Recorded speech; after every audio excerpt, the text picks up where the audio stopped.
இறைவனின் திருநாமத்தை உச்சரிப்பதே என்று கூறப்பட்டுள்ளது. ஹரேர் நாம ஹரே ராமைவ கேவலம் கலௌ நாஸ்யேவ கதிரன்யதா. போலித்தனமும் சச்சரவும் நிறைந்த கலியுகத்தில் விடுதலைக்கான ஒரே வழி இறைவனின் திருநாமத்தை உச்சரிப்பதே.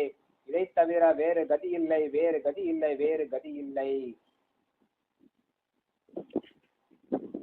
ஸோ நம்ம இந்த அஷ்டாங்க யோகத்தை பத்தி பார்த்துட்டு இருக்கோம். எப்படி நம்ம மனசை கண்ட்ரோல் பண்ணணும் சொல்றார் கிருஷ்ணர். மனசை கண்ட்ரோல் பண்றவனுக்கு மனசுதான் சேர்ந்த நண்பன். மனசை கண்ட்ரோல் பண்றவனுக்கு மனசு சிறந்த நண்பன்.